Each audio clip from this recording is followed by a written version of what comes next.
Hermanos, ¿cómo están?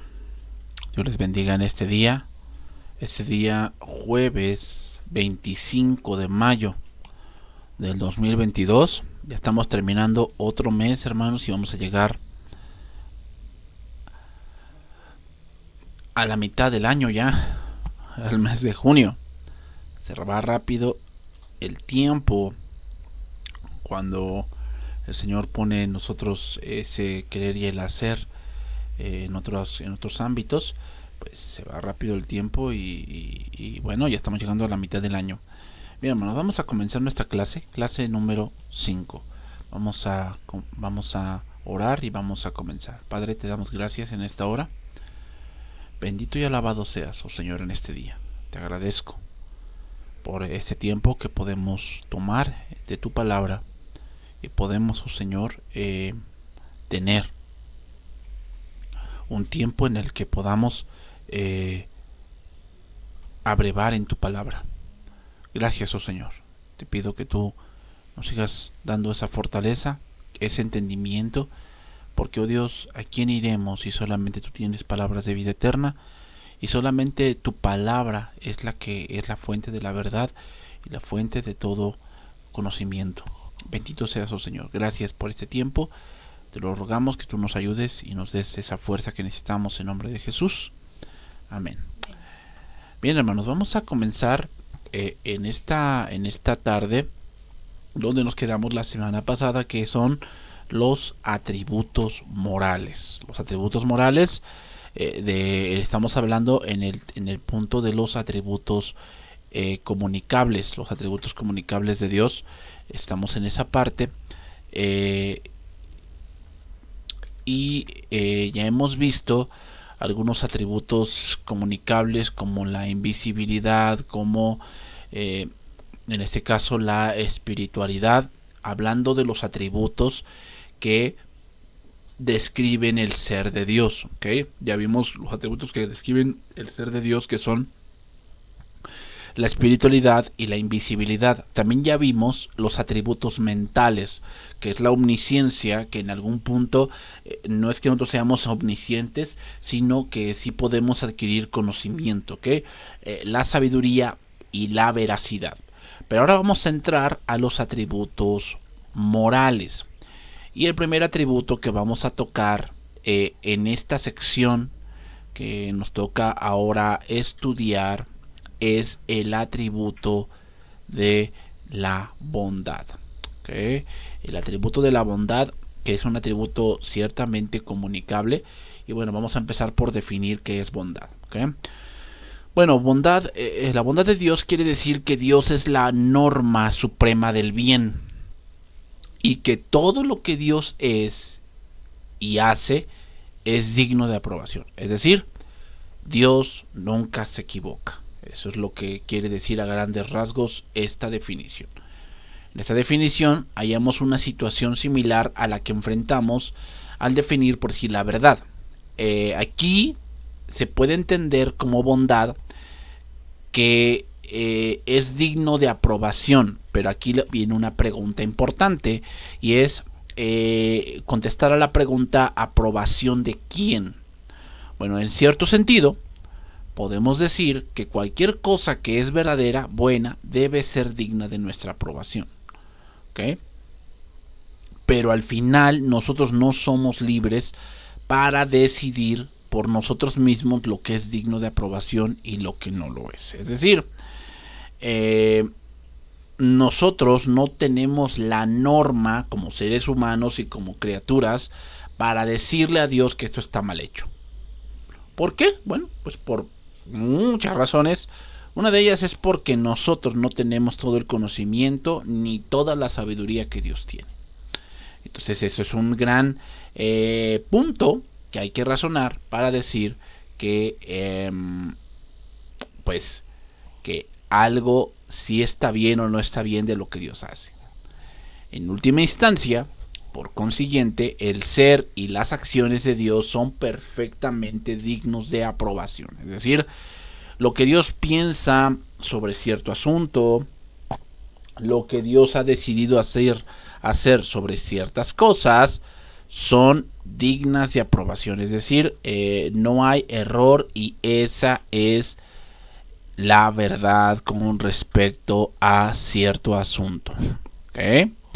Entonces eso es muy importante que nosotros lo tengamos presente, que Dios nunca se equivoca. ¿Okay? Él es la norma suprema del bien. O sea, lo que Él ha dicho en cierto asunto, eso es lo bueno. Aunque el hombre diga, bueno, es que depende de la circunstancia, depende de esto, depende del otro. No, hermanos. Lo que Dios ha dicho sobre cierto asunto, sobre cierta conducta, sobre cierto pecado, eso es lo bueno. Y lo que se debe hacer, eso es lo bueno. O sea, como te digo, o sea, Dios es la norma de lo verdadero y Dios es la norma de lo bueno.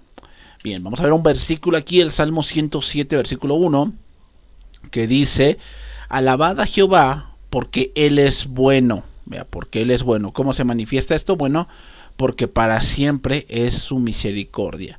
Vamos a estar viendo también estos tipos de atributos como la misericordia, como el amor, como la paciencia, que son cosas que son comunicables y que van muy de la mano con este atributo. Entonces, si Dios es bueno en sí mismo y por consiguiente es la suprema norma del bien, la pregunta que viene, ¿qué es bueno? O sea, ¿cómo definimos bueno? Entonces, el punto de bueno, aquí dice, porque Él es bueno, en este versículo número 1 del Salmo 107, ¿cómo podemos definir esa palabra de bueno?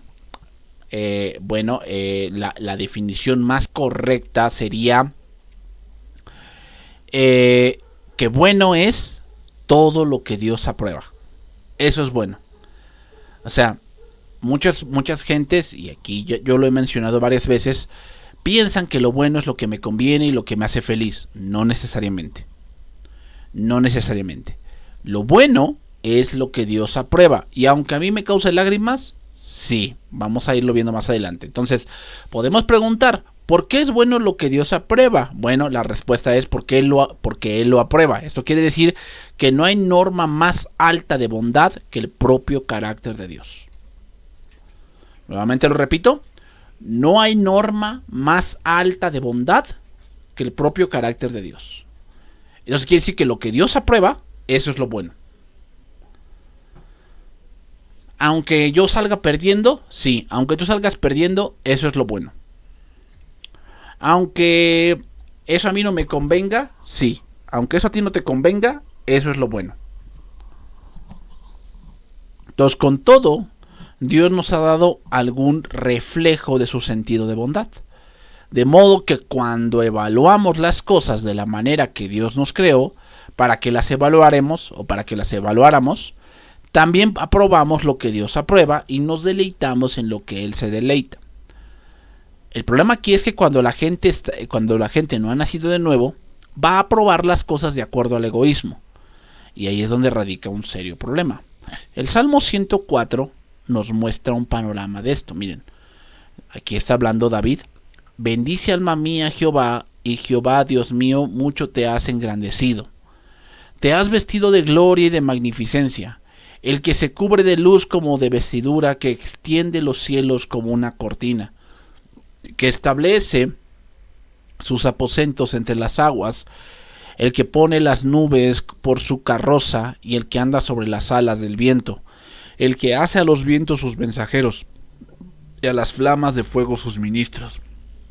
Él fundó la tierra sobre sus cimientos, no será jamás removida. Con el abismo como con vestido lo cubriste, sobre los montes estaban las aguas, a tu reprensión huyeron, al sonido de tu trueno se apresuraron, subieron los montes, descendieron los valles al lugar que tú les fundaste, les pusiste término el cual no traspasarán ni volverán a cubrir la tierra. Tú eres el que envía las fuentes por los arroyos, van entre los montes, dan de beber a todas las bestias del campo, mitigan su sed los asnos monteses, a sus orillas habitan las aves de los cielos, cantan entre las ramas, él riega los montes, desde sus aposentos del fruto de sus obras se sacia la tierra. Él hace producir el heno para las bestias y la hierba para el servicio del hombre, sacando el pan de la tierra y el vino que alegra el corazón del hombre, el aceite que hace brillar el rostro y el pan que sustenta la vida del hombre. Se llenan de savia los árboles de Jehová, los cedros del Líbano que él plantó. Allí anidan las aves, en las hayas hace su casa la cigüeña. Los montes altos para las cabras monteses, las peñas, las madrigueras para los conejos. Hizo la luna para los tiempos, el sol conoce su ocaso. Pones las tinieblas y es la noche, y en ella corretean todas las bestias de la selva. Los leoncillos rugen tras la presa para buscar de Dios su comida. Sale el sol, se recogen y se echan en sus cuevas. Sale el hombre a su labor y a su labranza hasta la tarde. Cuán innumerables son tus obras, oh Jehová. Hiciste todas estas cosas con sabiduría. La tierra está llena de tus beneficios. Vean cómo lo está diciendo David en el versículo 24. Está hablando de todo el relato y de cómo está hecho el ecosistema de la creación, cómo Dios lo ideó y que es tan perfecto y tan maravilloso. Y ahora se enfoca en el ser humano. Que el ser humano sale en la mañana, va a hacer su labor, va a hacer su trabajo. Y el hecho de encontrar trabajo, el hecho de tener trabajo, el hecho de ser productivo en alguna cosa es un beneficio que Dios da al ser humano. De allí el grande y anchuroso mar, en donde se mueven seres innumerables, seres pequeños y grandes. Allí andan las naves, allí este leviatán que hiciste para que jugase en él. Todos ellos esperan en ti, para que les des su comida a su tiempo. Les das, recogen, abres tu mano, se sacian de bien. Escondes tu rostro, se turban, les quitas el hálito, dejan de ser y vuelven al polvo. Envías tu espíritu, son creados y renuevas la faz de la tierra. Sea la gloria de Jehová para siempre. Alégrese Jehová en sus obras. Él mira a la tierra y ella tiembla. Toca los montes y humean. A Jehová cantaré en mi vida y a mi Dios cantaré salmos mientras viva. Dulce será mi meditación en él, yo me regocijaré en Jehová. Sean consumidos de la tierra los pecadores, los impíos dejen de ser. Entonces, hermanos, en toda la parte de la creación, toda esta parte es una bendición y una bondad de Dios. O sea, cada fruto que se da en cada temporada, cada fruto con un sabor especial, un color especial, un cierto número de vitaminas y minerales especiales para el cuerpo humano. Yo creo que cada uno de nosotros tendríamos una fruta favorita, ¿verdad? La cual nos gusta degustar cada vez que tenemos la oportunidad. Y pensar que todo eso lo hizo Dios. O sea, Dios en su grande bondad ideó toda esa parte, los árboles frutales, las grandes collados, las grandes cataratas, los grandes montes, las grandes montañas. Toda esa parte es un reflejo de la bondad de Dios. Por eso dice Pablo en Romanos 1 que el hombre no tiene excusa al ver todo lo que Dios ha hecho. Entonces, Dios es la fuente de todo bien en el mundo. Santiago 1:17 dice: toda buena dádiva y todo don perfecto desciende de lo alto, del Padre de las luces, en el cual no hay mudanza ni sombra de variación. Es más, Dios hace solo cosas buenas, hermanos. Dios hace solamente cosas buenas por sus hijos. Dice el Salmo 84, porque es sol y escudo es Jehová Dios. Gracia y gloria dará Jehová. No quitará el bien a los que andan en integridad. Entonces Pablo también hace mención de esto más adelante, afirmando que todo lo que Dios hace en la vida del cristiano es bueno, es para bien. ¿Ok? O sea, todo lo que Dios permite en nuestras vidas experimentar y vivir es para bien.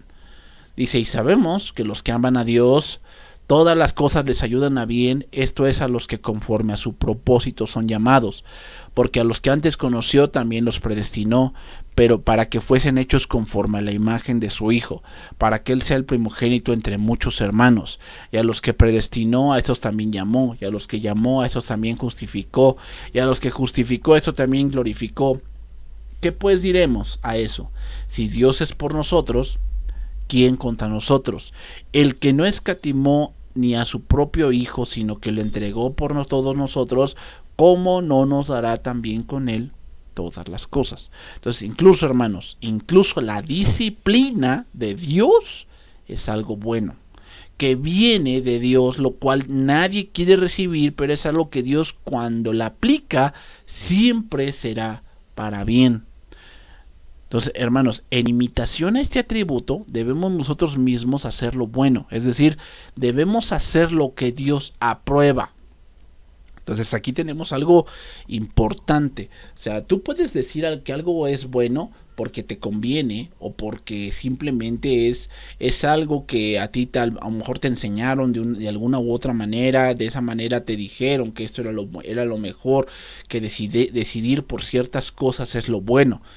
Pero ahora que estamos en Cristo y que estamos siendo renovados en nuestra mente, debemos entender que lo bueno es aquello que Dios aprueba. Y cuando nosotros tenemos esta parte de este atributo comunicable, vamos a empezar a entender que imitar la bondad de Dios es hacer lo que a Él le agrada. Por eso dice el Salmo 73. ¿A quién tengo yo en los cielos sino a ti? Y fuera de ti, nada deseo en la tierra. Mi carne y mi corazón desfallecen, mas la roca de mi corazón y mi porción es Dios por siempre. Recuerden el contexto de ese salmo. El contexto de ese salmo es que Asaf estaba teniendo problemas de envidia, porque veía que los malvados, porque veía que los hombres que estaban en una tremenda soberbia, que estaban en una tremenda desfachatez, en una tremenda rebeldía abierta contra Dios, prosperaban. O sea, en el sentido de que ellos sí tenían, y recuerden que los levitas pues no tenían más posesión que el tabernáculo y el servicio. Entonces, imaginémonos la posición de Asaf, estar en el tabernáculo solamente, que eso nada más de eso sería tu posesión. O sea, tal vez ellos con el dinero que recibían aparte en las ofrendas de su salario, pues podían comprarte otra heredad. Pero uno de los problemas que a veces tenemos como hijos de Dios, porque no nada más esto es de Asaf, hermano, llega un momento en que como hijos de Dios vemos esa parte, ¿no? Que parece que como que no, las cosas no son lógicas. O sea, como que vemos que la gente mala le va bien y a la gente que es buena le va mal. Y que a la gente que quiere hacer lo correcto como que le ponen muchas trabas, ¿no? Que él a lo mejor dices, él quiere trabajar de una manera honesta, de una manera buena, como Dios manda, y le ponen muchas trabas y parece que es mejor hacer las cosas de una mala manera que hacerlas de una manera correcta. Entonces, vamos a tener ese problema. ¿Por qué?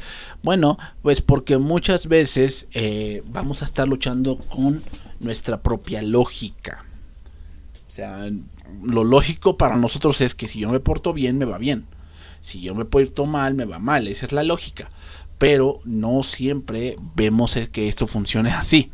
¿Por qué? Bueno, una de las razones por las cuales no vemos que no funciona de esa manera es porque vivimos en un mundo lleno del pecado.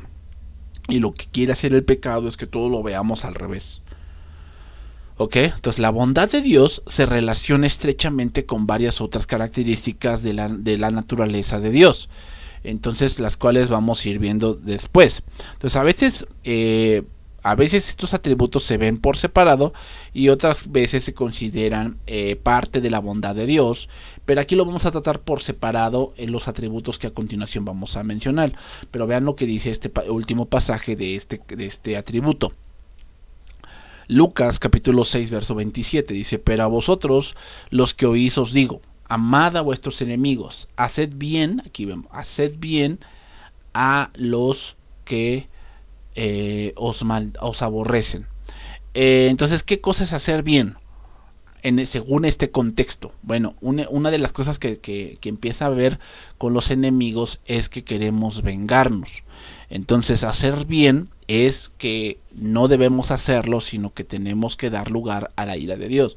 Y después dice, vean lo que dice acá: bendecid a los que os maldicen, orad por los que os calumnian. Al que te llene una mejilla, preséntale también la otra, y al que te quite la capa, ni aun la túnica le niegues. A cualquiera que te pida, dale, y al que te tome lo tuyo, no le pidas que te lo devuelva. O sea, ¿qué quiere decir? Que aquí no está diciendo este versículo, de una vez les digo, este versículo no se está refiriendo a que si me piden prestado, pues yo nunca debo de cobrar. No está diciendo eso, O sea, recuerden el contexto del que venimos. O sea, recuerden que un verso fuera de contexto es un pretexto. No está diciendo Cristo que no debamos de cobrar las deudas. Lo que está diciendo Cristo es que cuando estamos enfrascados en un problema que nos va a llevar tal vez a un tribunal, nos va a llevar a que se divida una familia, nos va a llevar a que terminemos de una manera pues muy mal, la verdad, o sea, de una manera muy que no sería bueno por testimonio de Cristo. Bueno, a lo mejor el problema está siendo por dinero. Bueno, no, una deuda, bueno, pues sí, o sea, a lo mejor nos va a doler soltar, ¿ok? Pero si con eso vamos a callar un problema y no vamos a ir a un problema mayor, es mejor que no pedir que nos lo devuelva. Eso es lo que se está refiriendo, No se está refiriendo a que, pues yo voy a pedir prestado, en fin, nunca me pueden cobrar. No se refiere a eso. 6:31 de Lucas. Y como queréis que hagan los hombres con vosotros, así también haced vosotros con ellos. Porque si amáis a los que os aman, ¿qué mérito tenéis? Porque también los pecadores aman a los que los aman. Y si hacéis bien a los que os hacen bien, ¿qué mérito tenéis? Porque también los pecadores hacen lo mismo. ¿Va? Y si prestáis a aquellos que de quienes esperáis recibir, ¿qué mérito tenéis? Porque también los pecadores prestan a los pecadores para recibir otro tanto. O sea, aquí hablamos de intereses. Amad pues a vuestros enemigos, y haced bien y prestad, y no esperando de ello nada, y será vuestro galardón grande, y seréis hijos del Altísimo, porque Él es benigno para con los ingratos y malos. Para con los ingratos y malos. Y ese no es el tema aquí en este pasaje, a qué se refiere cada una de estas cosas. No me voy a detener a explicar un poco este pasaje porque no es el tema. ¿Okay? Pero tenemos que entender que la bondad es aprobar lo que Dios aprueba. ¿Okay? Aprobar lo que Dios aprueba. Y una de las cosas que Dios aprueba es que cuando alguien tiene necesidad de algo prioritario, pues sí tenemos que tener un corazón benévolo. ¿Okay? De algo prioritario. ¿Qué sería algo prioritario? Pues una medicina, ropa, comida, que no tiene para comer. Y como dice Santiago, o sea, y si tú le dices, ve, que Dios te bendiga, y no le das para su sustento, pues de qué le sirve, ¿no? O sea, obviamente son cosas primordiales que deben suplirse. ¿Qué? Seguimos allí. El amor. Ay, hermanos, este atributo que es súper manoseado y un poco entendido. El amor de Dios quiere decir que eternamente Dios se da a otros. Esta definición se entiende que el amor, como entrega de sí mismo para beneficio de otros, este atributo de Dios muestra que es parte de su naturaleza. Es decir, Dios es la definición exacta de lo que es el amor. ¿Okay? Dios es la definición exacta de lo que es el amor. O sea, no es... no podemos decir que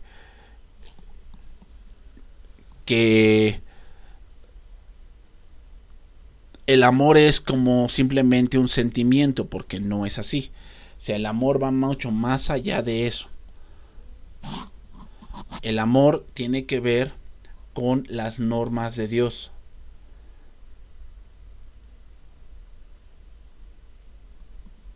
Tiene que ver con los pensamientos de Dios. Tiene que ver con las normas de Dios y lo que a Él le agrada. ¿Ok? Entonces, el amor de Dios existe desde antes de la creación.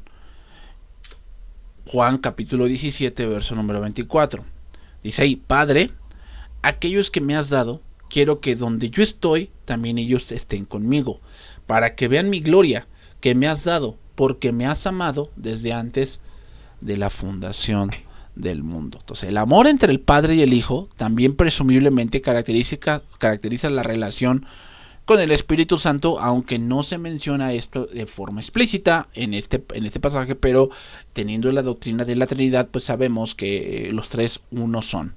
Entonces, este amor eterno del Padre por el Hijo y del Hijo por el Padre y de ambos por el Espíritu Santo hace del cielo un mundo de amor y gozo, porque cada persona de la Trinidad procura dar gozo y felicidad a las otras dos. Entonces, en la naturaleza de Dios, actuar de esa manera hacia los que ha decidido amar y continuará actuando de esa manera hacia nosotros por toda la eternidad. Entonces, ¿cómo es comunicable este atributo? Bueno, nosotros imitamos este atributo comunicable de Dios, primero amando a Dios en reciprocidad, y segundo, amando al prójimo, como lo dijo Cristo mismo en Mateo capítulo 22, cuando dice: Jesús le respondió a este hombre que le había preguntado que cuál era el principal mandamiento, y él le dijo: amarás al Señor tu Dios con todo tu corazón y con toda tu alma y con toda tu mente. Dice: este es el primero y grande mandamiento, y el segundo es semejante: amarás a tu prójimo como a ti mismo. De estos dos mandamientos, dice ahí, depende toda la ley y los profetas. Entonces, vemos que Cristo nos pide esa parte de amar y manifestación del amor. Lo vemos aquí diciéndolo Cristo, sobreponer a Dios en lo más importante. Entonces, cuando nosotros decimos que tenemos el amor de Dios, una de las cosas en donde se manifiesta ese verdadero amor es cuando Dios es la prioridad. Si Dios no es la prioridad, tú tienes un amor no de Dios, tú tienes un amor del mundo, un amor que te ha enseñado el ser humano, que tú lo has aprendido en las telenovelas, lo has aprendido en alguna película que a ti te guste. Y yo no digo que el amor, hermanos, o sea, centrémonos un poco. Yo no estoy diciendo que el amor no tenga esa parte de una película cuando dos jóvenes hacen locuras, o cuando dos jóvenes buscan agradar al otro de alguna manera, viajan cientos de kilómetros, no sé, compran muchas rosas, compran muchos claveles, compran muchos chocolates, compran muchas cosas. Yo no estoy diciendo que el amor no tenga esa parte, pero eso no es todo. O sea, debemos nosotros entender que ahora nosotros debemos de ver el amor en una parte de un atributo o una parte de un nacido de nuevo. O sea, no es lo mismo un amor que el mundo tanto enseña y tanto predica que el amor que Dios nos ha mostrado. Entonces, el amor, principalmente el amor cristiano, el amor que Dios ha puesto en cada creyente, el cual es el que debemos de imitar, es primeramente que Dios es lo más importante.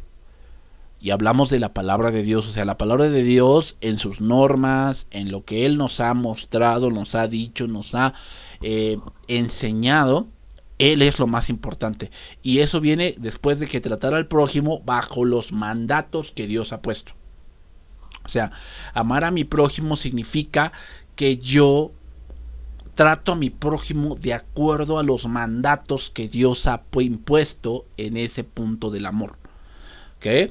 Porque muchas veces hemos confundido que amar al prójimo tiene que ver muchas veces con hacer ciertas cosas que a Dios ofenden, que ofenden a Dios. Entonces, esto es muy importante. Voy a verlo en otro pasaje, primera de Juan 4:7. Dice: amados, amémonos unos a otros porque el amor es de Dios. Entonces, este amémonos que está aquí, obviamente esta carta es para creyentes, primeramente. O sea, un no cristiano pues no puede entender esto. O sea, él no ama de verdad. Un no cristiano simplemente es lo primero que él ama es a sí mismo. O sea, Dios no es la prioridad es él, es ella. ¿Ok? O sea, no tiene este versículo, no haya cabida en él. Porque el amor es de Dios. O sea, ¿qué quiere decir? Que debemos amarnos en un amor de alguien que ya ha nacido de nuevo. O sea, no es el amor del mundo, que es un amor egoísta, un amor donde si tú me das yo te doy, un amor donde si tú no quieres hacer esto, pues yo no lo hago, ¿no? Entonces es nacido de Dios y conoce a Dios. Dice, todo aquel que ama es nacido de Dios y conoce a Dios. El que no ama no ha conocido a Dios, porque Dios es amor. A ver, hay que preguntarnos aquí en este pasaje, es el que dice, el que no ama. A ver, ¿habrá alguna persona que no ame? Vamos a ponerlo bien en punto. O sea, ¿habrá alguna persona en el mundo que diga, yo no conozco lo que es el amor? Creo que no. Que a lo mejor hay otro tipo, otra clase de amores que conocen, o amores pues obviamente muy transquiversados, muy chuecos. Pues sí, sí, exactamente, eso sí existe. Entonces lo que está hablando aquí, que el que no ama en el punto del amor cristiano, eso significa, el que no ama en el punto del amor cristiano, o sea, un amor como el que Dios nos ha mostrado, pues no conoce a Dios. ¿Por qué? Porque Dios es amor. O sea, porque Dios ya nos mostró cómo es el amor, y el amor es Dios, es la prioridad. Cuando una persona no ama de esa manera, donde Dios es la prioridad, es muy probable que esa persona no sea cristiana. Es lo que está diciendo el pasaje, no lo digo yo, así dice el pasaje. El que no ama no ha conocido a Dios. O sea, el que no ama en el punto de cómo Dios nos ha mostrado, y una de las cosas que Dios nos ha mostrado es que Dios es la prioridad. Si alguien está amando de una manera egoísta, siempre ese es el punto, y siempre él quiere fundar su matrimonio, quiere fundar su relación de noviazgo, quiere fundar su relación de amistad en un punto donde es el egoísmo, el tal no conoce a Dios, porque Dios es amor. Y luego dice, en esto se mostró el amor para con nosotros, en que Dios envió a su Hijo unigénito al mundo para que vivamos por él. En esto consiste el amor, no en que nosotros hayamos amado a Dios, sino que Él nos amó a nosotros y envió a su Hijo en propiciación por nuestros pecados. Versículo 11. Amados, si Dios nos ha amado así, debemos también nosotros amarnos unos a otros. Nadie ha visto a Dios jamás. Si nos amamos unos a otros, Dios permanece en nosotros y su amor no se ha perfeccionado en nosotros. En esto conocemos que permanecemos en Él, y Él en nosotros, en que nos ha dado de su Espíritu. Y nosotros hemos visto y testificamos que el Padre ha enviado al Hijo a salvar al Salvador del mundo. ¿Okay? Seguimos allí. Todo aquel que confiese que Jesús es el Hijo de Dios, Dios permanece en él y él en Dios. Y nosotros hemos conocido y creído el amor que Dios tiene para con nosotros. Dios es amor, y el que permanece en amor permanece en Dios y Dios en él. Sigue dando la misma métrica. O sea, el amor cristiano tiene que ver con Dios. O sea, no hay eso, hermanos, de que por eso no hay un matrimonio perfecto fuera de Dios. ¿Por qué? Porque el origen y las reglas del verdadero amor es Dios. ¿Cómo puede haber un matrimonio perfecto fuera de Dios cuando Dios es el amor perfecto? O sea, no, es ilógico. No puede ser.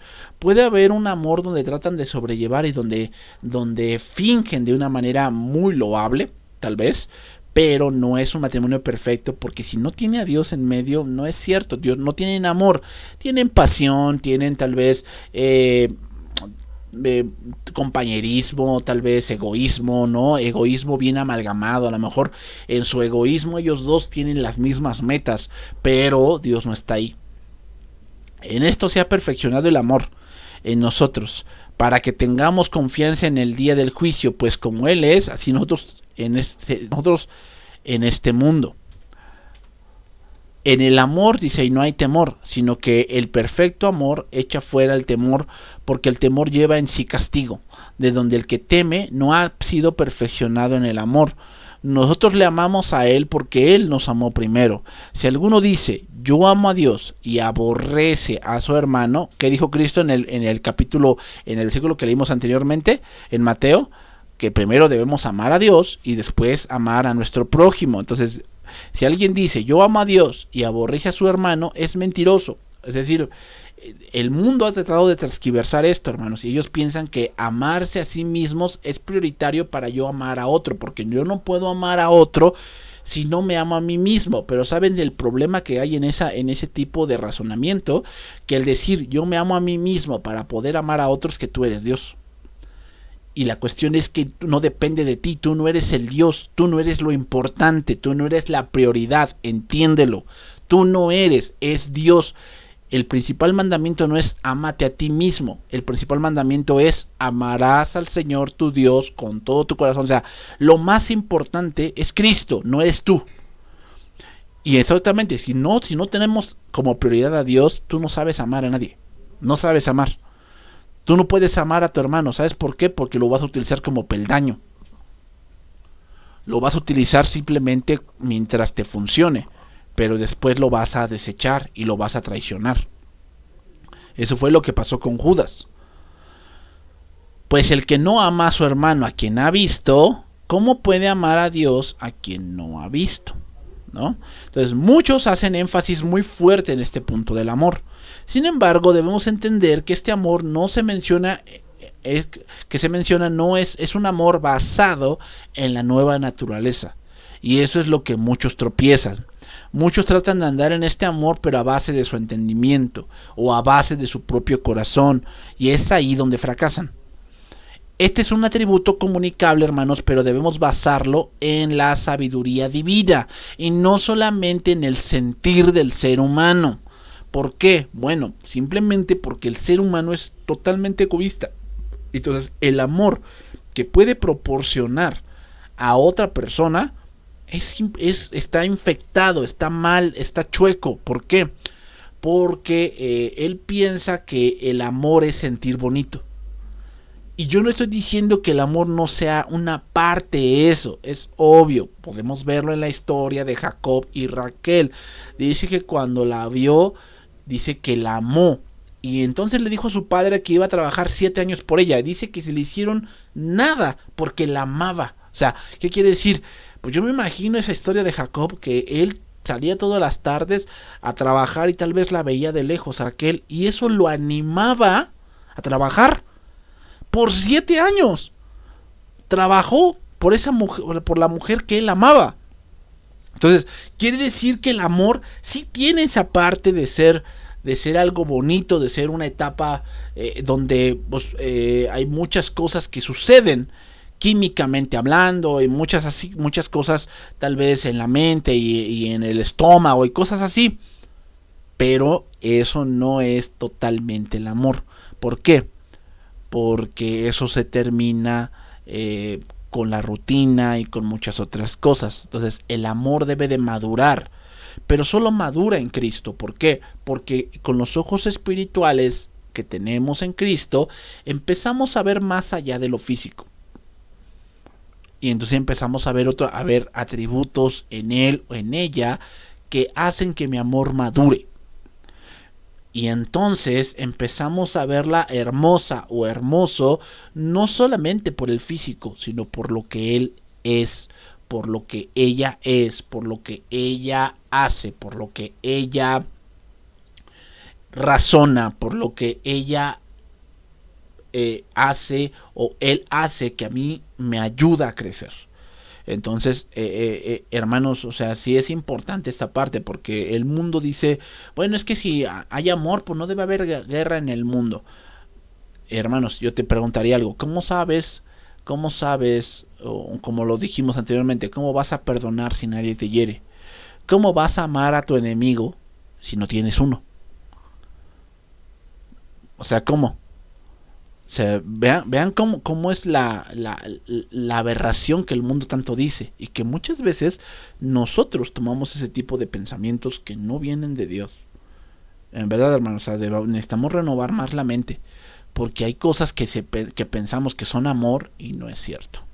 Lo que no es amor, es autocompasión, no, es un amor que destruye, porque puede haber amor que destruye, o sea, que es un amor que solamente ve por una mentira que tú te has creado en tu mente, cosas así, hermanos, que muchas veces dicen, ¿no? En nombre del amor, y en nombre del amor destruyen un matrimonio, en nombre del amor destruyen la vida de una persona, en nombre del amor, supuestamente, ¿de verdad eso será amor? Y el mundo lo justifica. El problema es cuando tú lo haces, O sea, si tú justificas algo de esa magnitud, pues no sé qué decirte. Tal vez sería que analices tu salvación. Analices tu salvación, porque no puedes razonar de esa manera. Porque el que no ama de verdad no ha conocido a Dios, porque Dios es amor. Misericordia. Otro atributo comunicable. ¿Qué cosa es la misericordia? Bueno, la misericordia de Dios es la bondad. O sea, eso radica también en la bondad, pero es la bondad de Dios hacia los que están afligidos y angustiados. Es decir, la misericordia es que Dios aprueba que se haga un bien hacia aquellos que de verdad lo necesitan. Tenemos aquí un pasaje, el Salmo 103, versículo 8, dice: misericordioso y clemente es Jehová, lento para la ira y grande misericordia, que no contenderá para siempre, ni para siempre guardará el enojo. O sea, debido a que estas características de Dios a menudo se mencionan juntas, pueden parecer difíciles de distinguirlas con otras que vamos a mencionar ahorita. Por sí, con la gracia, parece que gracia y misericordia parece que son lo mismo, pero tiene algunas diferencias que vamos a remarcar. Entonces, la característica de misericordia a menudo se recalca en donde las personas están afligidas o sufriendo. Por decir, en segundo libro de Samuel, capítulo 24, versículo 13, leemos este pasaje. El contexto de este pasaje es que David censa al pueblo. No que un censo sea malo. O sea, no es malo contar a la gente, porque hubo varios censos en el libro de Números. El problema aquí fue que David quiso hacer un censo simplemente para él sentirse orgulloso de cuántos arqueros tenía, cuántos caballos tenía, cuántos soldados tenía, cuántos trompeteros tenía. O sea, él quería sentirse como que vean todo lo que yo he logrado. Y eso es malo. Entonces Dios va a disciplinar a David. Vino pues Gad a David y se lo hizo saber. Y él dijo: ¿quieres que te vengan 7 años de hambre? O sea, hizo el censo, se sintió mal y vienen las consecuencias. Entonces Dios le da a elegir qué quería vivir: 7 años de hambre en tu tierra, o que huyas 3 meses delante de tus enemigos y que ellos te persigan, o que 3 días haya peste en tu tierra. Piensa ahora y mira que responderé al que me ha enviado. Quiero que se pongan a pensar, hermanos, en las opciones que Dios le está dando a David. Y son 3 opciones que le pegan a su ego. Date cuenta. ¿Quieres que te vengan hambre? Hermanos, David nunca pasó hambre. A pesar de que andaba en los collados, a pesar de que andaba en los montes, a pesar de que andaba en el desierto, nunca le faltó. Nunca leemos que David padecía hambre. O sea, eso nunca le padeció. Imagínate la primera vez que David iba a padecer esto. ¿Por qué? Porque David se había olvidado por un momento que todo lo que él tenía era que Dios se lo había otorgado. Entonces, hermanos, ¿qué quiere decir entonces en este pasaje? Que el hambre te hace recordar de dónde viene todo. Y muchos a lo mejor, al tener la mesa llena, al tener la alacena llena, se nos olvida dar gracias a Dios por eso que Dios nos ha dado. ¿Y sabes qué? El hambre hace que volvamos en sí. ¿Quién volvió en sí con el hambre? El hijo pródigo. Dice que anhelaba llenarse, ¿no? El hambre lo que ocasiona es que vuelvas en ti. Entonces muchas veces por eso Dios manda necesidad a tu hogar o te manda necesidad a ti. ¿Sabes por qué? Porque has perdido la cabeza y necesitas volver en ti. Porque si no vuelves en ti vas a seguir cometiendo errores mayores. O que huyas 3 meses delante de tus enemigos y que ellos te persigan. Dense cuenta, hermanos, David nunca perdió una batalla. Nunca perdió. Nunca. ¿Por qué? Siempre consultaba a Jehová. Pero en esta ocasión del censo no consultó, decidió él. Entonces, ¿qué quiere decir? Que muchas veces, o algunas veces, perdemos bendiciones porque decidimos nosotros solos. Tú pensaste que pues, tú la podías todas, ¿no? Esta decisión, pues, yo ya me la sé de cabo a rabo, ¿no? O sea, yo me lo sé, no hay problema, yo decido. Bueno, y pierdes. Y lo que tú tanto pensabas lograr, ¿verdad? Que a lo mejor invertiste tanto dinero y lo perdiste y todavía saliste debiendo. ¿Por qué? Esa decisión la tomaste tú solo. No consultaste a Dios. Entonces 3 meses delante de tus enemigos, o que 3 días haya peste en tu tierra. De lo que más leemos en los salmos, exceptuando alguno 1 o 2, donde parece que David está enfermo, pero dense cuenta, hermanos, que David no padeció tanto de enfermedad como otros reyes. No quiere decir que toda enfermedad sea porque Dios te está castigando, ¿eh? No es cierto. Sino más bien quiero que vean que la peste significa, es una enfermedad incurable. Y David se iba a enfrentar a que todo su ejército, de que él tanto se jactaba, tendría que ser reducido a nada. Tal vez tú te jactas, o tú piensas que eres algo por el carro que tienes, o tú piensas que eres algo por la casa que tienes, tú piensas que eres algo por el negocio que tienes, tú piensas que eres algo por el celular que tienes. Bueno, no vaya a ser que te venga peste, porque eso te está apartando de Dios y Dios no lo va a permitir. Ten cuidado de pensar que eres muy fuerte porque compraste ciertas cosas. Ten cuidado, no sea que tu corazón se olvide, que te aumenten las vacas, que se aumenten tus coches, se aumenten tus posesiones, se aumenten tus cuentas de banco y digas, yo hice esto, porque vendrá el día en que Jehová enviará a la langosta con sus capitanes y entonces te dejarán sin nada. O sea, vean cómo Dios específicamente, o sea, me enfoqué mucho en este versículo, hermanos, porque quiero que vean cómo la disciplina de Dios es buena. Y Dios le está remarcando a David ciertas cosas que él había olvidado. Versículo 14, vean lo que dice. Y vamos terminando. Entonces David dijo a Gad, en grande angustia estoy. ¿Con quién se muestra la misericordia? Con los angustiados, con los afligidos.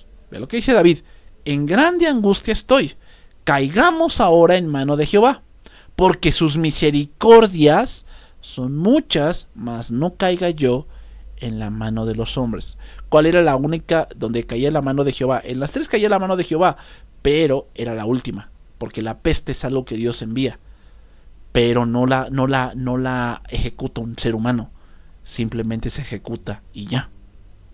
Entonces, ya no puse allí el versículo, pero sigue diciendo, y Jehová envió la peste sobre Israel desde la mañana hasta el tiempo señalado, y murieron del pueblo desde Dan hasta Beerseba 70,000 hombres. Mira nada más. De todo el pueblo que él había contado y se jactaba, eso fue reducido 70,000. No le quitó todo. Después, si tú sigues leyendo ese pasaje, te vas dando cuenta de que Dios dice que detuvo al ángel que estaba destruyendo, porque David empezó a orar, que la misericordia se muestra con los afligidos. Último pasaje para terminar y aquí le dejamos. Mateo capítulo 9 verso 27. Pasando Jesús de allí, le siguieron 2 ciegos, dando voces diciendo, ten misericordia de nosotros, hijo de David, ten misericordia de nosotros. Y llegando a la casa, vinieron a él los ciegos, y Jesús les dijo, ¿creéis que puedo hacer esto? Ellos dijeron, sí, Señor. A ver, vean lo que dice el versículo 28, dice que llegaron a la casa. ¿Cómo le hicieron los ciegos? No lo sé. Yo no lo sé porque, gracias a Dios, yo no he tenido ese problema, pero créanme, hermanos, que he tratado de caminar con los ojos cerrados, y es una gran aventura, en verdad. O sea, no es tan sencillo. Imagínense estos ciegos siguiendo a Jesús por las calles de esa ciudad o de ese poblado hasta donde Jesús estaba, yéndose solamente por el oído. ¿Por qué? Porque la fe viene por el oír. El oír. ¿Crees que puedo hacer esto? Sí, ahí está la fe. Sí, Señor. Entonces les tocó los ojos diciendo, conforme a vuestra fe os sea hecho. Y los ojos de ellos fueron abiertos, Y Jesús les encargó rigurosamente diciendo: mirad que nadie lo sepa. Pero salidos ellos, divulgaron la fama de él por toda aquella tierra. Entonces, la misericordia no es que se muestre con personas que no lo merecen, sino más bien están en poca fuerza o que están en grande angustia. Ahí es donde se muestra la misericordia y es algo que Dios aprueba. ¿Ok? Bien, hermano, entonces aquí le vamos a dejar en este pasaje de la misericordia, porque la que sigue es la gracia, que parecen iguales, pero no. Aquí les dejo la definición. Gracia es la bondad de Dios hacia los que merecen solo castigo. Misericordia es esa bondad de Dios que se muestra para los afligidos, pero la gracia es para aquellos que solo merecen ser castigados y Dios les muestra su gracia. Y voy a explicarla la semana que viene, si Dios lo permite. Bien, hermanos, entonces aquí le vamos a dejar. Nos vemos el día de mañana para terminar nuestra serie de Fe que Impulsa. Mañana terminamos esta serie y comenzaremos otra serie si Dios lo permite. Entonces vamos a comenzar con los resúmenes ahora de esa serie. Ya les publiqué el formulario para que envíen ese resumen de la primera enseñanza de esa serie. Ok, hermanos, Dios los bendiga. Nos vemos el día de mañana para nuestra sesión de la palabra de Dios. Que tengan una muy bonita noche. Bendiciones.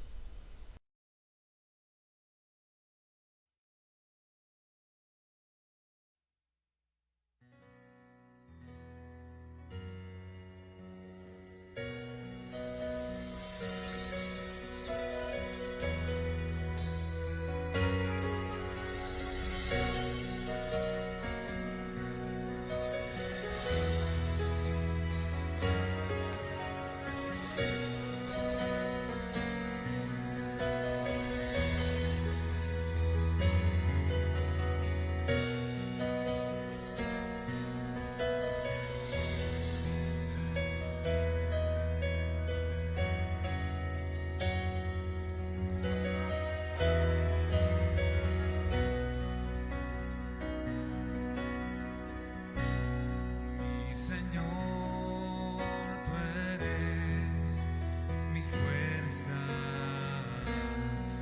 mi Señor.